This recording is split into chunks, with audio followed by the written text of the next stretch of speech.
अस्सलाम वालेकुम एवरीवन। आज का मेरा टॉपिक है गैर अल्लाह की कसम उठाना। गैर अल्लाह की कसम का मतलब है अल्लाह सुब्हानहू व तआला के अलावा किसी भी जानदार की कसम उठाना।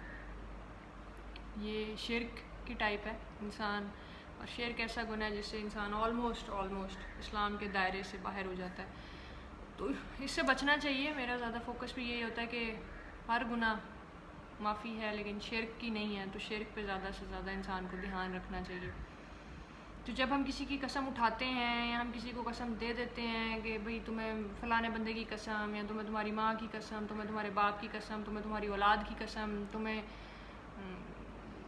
तुम्हारी बीवी की कसम, या तुम्हें तुम्हारे शौहर की कसम, बाप की कसम, भाई की कसम, बच्चों की कसम, तो ऐसी तमाम कस्में या इस तरह से रिलेटेड जो भी इंसान कस्में देता है किसी को या कोई इंसान खुद उठाता है, ये एक तो शिर्क में आ जाता है, दूसरा ये गुनाह होता है, तीसरा जो एक मिथ बना हुआ है कि कसम उठाई और उसके बाद वो पूरी नहीं की तो फ़लाना बंदा मर जाएगा। जी मैंने फ़लाने बंदे की कसम उठाई थी और उसने वो कसम तोड़ दी तो वो बंदा मर जाएगा। ऐसा कुछ नहीं होता।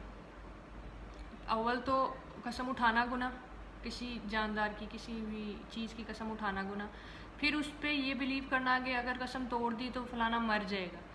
ये क्रैप है, ऐसा कुछ होता नहीं है। अल्लाह सुब्हानहू व तआला के अलावा किसी चीज़ की कसम नहीं उठाई जाती। हाँ, जो कुरान पे हल्फ लिया जाता है वो भी अल्लाह के कलाम पे लिया जाता है कि अल्लाह सुब्हानहू व तआला पे हम एक तरह से कसम उठा रहे होते हैं। उसमें इंसान डरते भी हैं कि यार अल्लाह पे झूठी कसम बांध रहे हैं, तो ज़ाहिर है अल्लाह तो फिर आसमानों से उठा के नीचे फेंक देता है। तो नबी सल्लल्लाहु अलैहि वसल्लम ने भी जब कस्में उठाई हैं तो उन्होंने अल्लाह सुब्हानहू व तआला ही की उठाई हैं। और अगर एक मैं एग्ज़ाम्पल लूँ तो उन्होंने ये अल्फाज बोले जिनका मफ़हूम है कि उसकी कसम जिसके कब्ज़े में मेरी जान है, या उसकी कसम जो तमाम कायनात का मालिक है, तो वो सब तो अल्लाह सुब्हानहू व तआला ही हैं।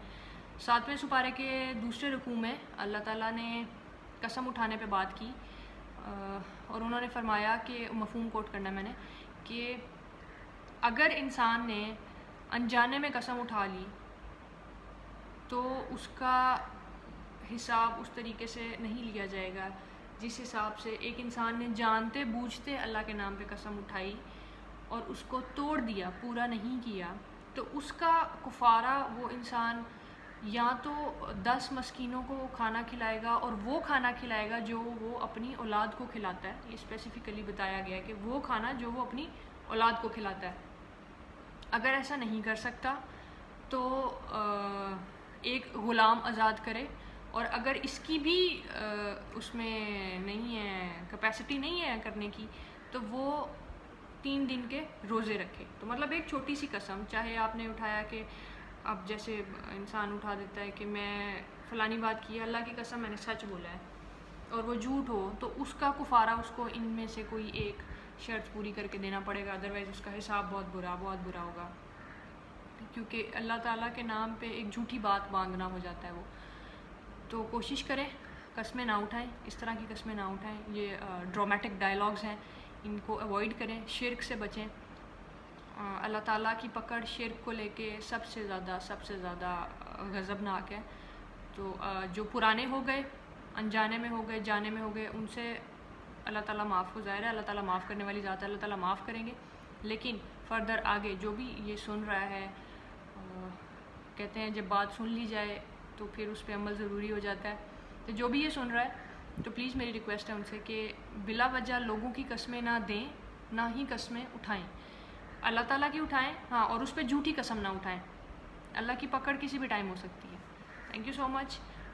लाइक कीजिएगा और शेयर कीजिएगा, बेशक अपने बिहाफ पे शेयर कीजिएगा, लेकिन ये बात ज़रूर शेयर कीजिएगा कि बिला वजह किसी भी बेजान या जानदार चीज़ की कसम ना उठाई जाए, गैर अल्लाह की कसम ना उठाई जाए। Thank you so much.